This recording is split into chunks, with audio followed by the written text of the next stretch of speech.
anyway. This song was actually programmed by Morris. Right. But I was a co-producer for it. Yeah. I see. So when artists are claiming ownership over the number of hit songs they have, do producers also do same?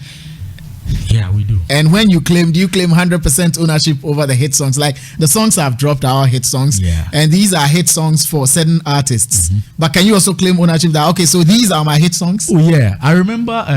I think Sarkodia called on this behind the hits, whatever, and I did mine on my page, and then YouTube, as usual, came. Then I told them, they came striking. Yeah, striking. I told them, no, Charlie. You worked on it. And I proved, and then they allowed me to have the songs there. But things have changed now. At those days we didn't have split sheets, nothing. But with the education we are having now, with me being a member of Alliance for Change, right? I think I had lots of education on that, and I'm working strictly with split sheet now, so that it wouldn't be like we are just talking.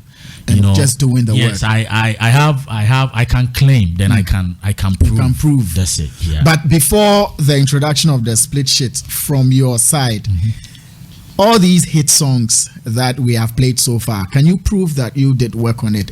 Oh yeah, I have some data. You have some data. Yeah, I think I have about 2 backup drives with some data on it that you can prove that I actually worked on it. That's it. Wow. But have you lost some files? Oh yeah, I've lost a lot. I remember those times when I started, I didn't know much about backup. Yeah. And then you have your hard disk crashed, and then Charlie, you lose everything. Yeah, but I have some. But you have some data, because we're talking documentation and yeah. ownership and all. Because these are hit songs. And I ask this question because sometimes if artists are claiming ownership over the hit songs they have, I think producers and engineers even have more, because you work with a lot of them. The number of songs that you can pull will be more. Some people are just one-time hit makers, but you people are working every day. Plenty. A lot. So how do you feel when productions you worked on doesn't become a hit? Especially when the song is good, Charlie, it's really painful. It's painful. Yeah, you wish people could hear what you've done. What you've done, because maybe you spent a lot of time on that particular production, and then it doesn't blow. It's heartbreaking. It's heartbreaking. Yeah, it's heartbreaking. Yeah. Which Ghanaian artist do you enjoy working with, or did you enjoy working with? Charlie, a lot. Give me the names. I'm sure we have materials from them. Yeah, I remember like Samini, Kokoveli, KK, right, Grace Hashi, right, Florence Obinim, Tic Tac, Charlie, Tic really pushed me. He gave me that body. Yeah. Body Roro. On that Rope album. Yeah. Rope. We had Freddie Maywe, Tony Tetula on the album. We had VIP. We had Tiny. We had Abriwana. That album Charlie was loaded. He really pushed me. Yeah, Tic really pushed me. So I enjoyed working. Will you describe him as a perfectionist? Charlie, Tic. Charlie, people. But he was young then. Very young. Ghanaians say we forget. Charlie, Tic be somebody we have to give so much respect to. Yeah. Tic Tac. Charlie, this guy, the way he paved this whole Nigeria Ghana connection and UK and whatever, it was this guy. I remember Tic brought Dbanj to my studio. Right. Those times, Charlie, we did tell her, Charlie, Towi or former bra. Dbanj. Yeah, Tic brought him to my studio. Best Brand the Guitar Studios at that time. Dbanj. I said Tic Tac brought him. Tic Tac brought Dbanj, and you were sending him buy this car. Former bra. Na Dbanj akotoaba. So Charlie, Tic, with the Kenny's music. Yeah. Tic is a big guy. He's huge. Charlie, people have to respect that guy. Yeah, Tic or big. And and he's not letting he's not losing his guard. No. Every opportunity he gets, he's drumming it home for you to know that look, you can't mess with me. No, it's true. Charlie, if I'm to put Tic here, he will act the way you're acting. They have to give him respect. Charlie, I will say Obiade Broma Tic.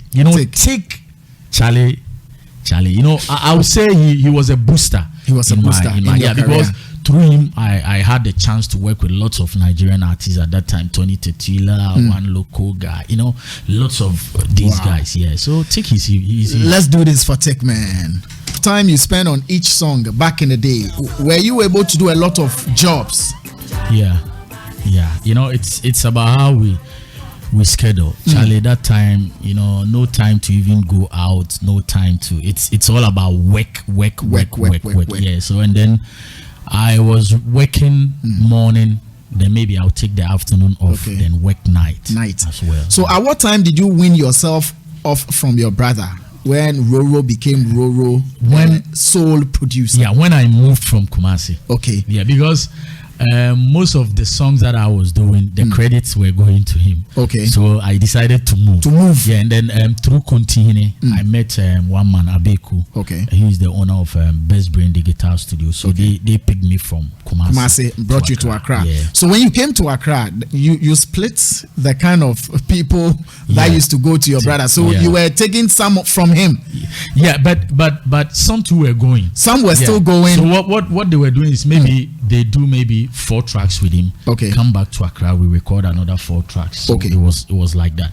Oh, so he was taking care of the traffic in Kumasi. You were taking care of the traffic in Accra. And sometimes too, he will maybe play a beat for an Accra-based artist. Okay. The person will come to my studio, sing. Then I'll prepare the data and send it back to him. Then he will do everything, mix, and then bring it. And I was also. So the credit was shared now. That's it.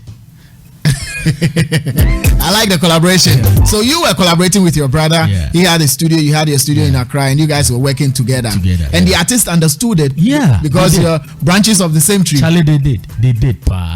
And then it was good because we were sharing ideas. You were sharing ideas. Yeah, so around what time, who was your competition in terms of producers or engineers? Okay, at that time, I think they were all my seniors. They were your seniors. I met JQ, Apietus, Sugartone, Hammer. Those times they were my seniors. They were your seniors, and with all these huge names, you were still making trying. Much respect, Roro. Have you made money from music business? Charlie.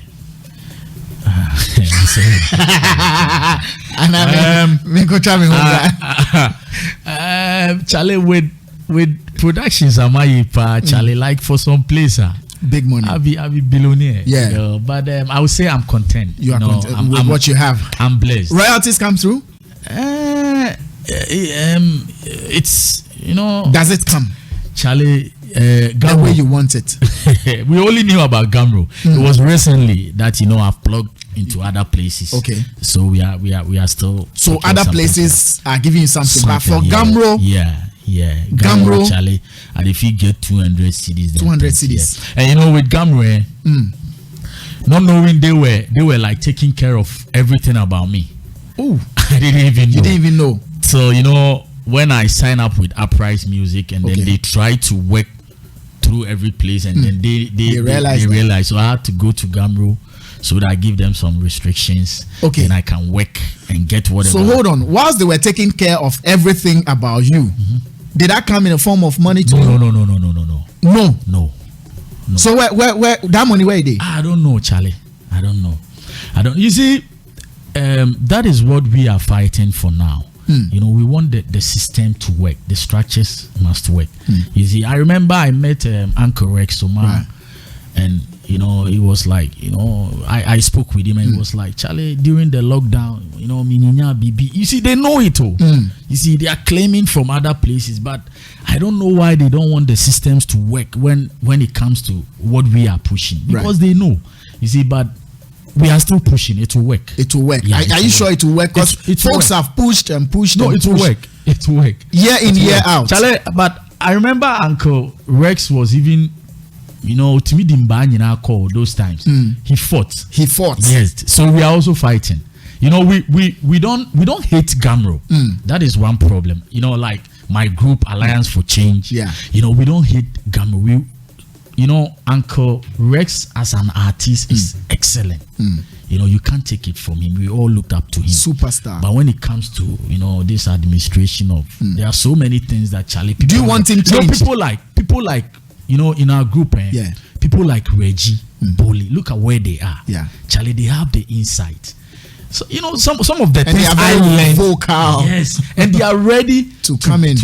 You see, so we all want the systems to work so that everybody will be okay. You see, like you are saying, look at the works that are a lot. Charlie, this is just Safe Life. Yeah, High Life no come, gospel no come. So you can imagine. Charlie, if the systems if they make working, one person self play, you see, but like I said, it will work. Wow. Do you want Rex changed since you're saying administration wise? He himself told me he's tired. He's tired. Yeah. Okay. And then if some of us can take over his school, but I don't know if. Are you willing to take over? Me? Oh no. Why? No, but we have people who can do it.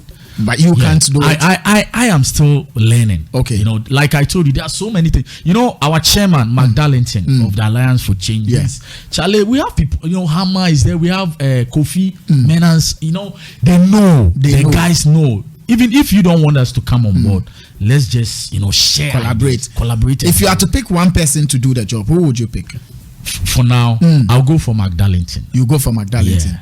To do the job. The Gamro job. Yes. He's experienced. Charlie, if only he would do it. If only he would do it. You pick him. Charlie, I'll pick him. Crazy.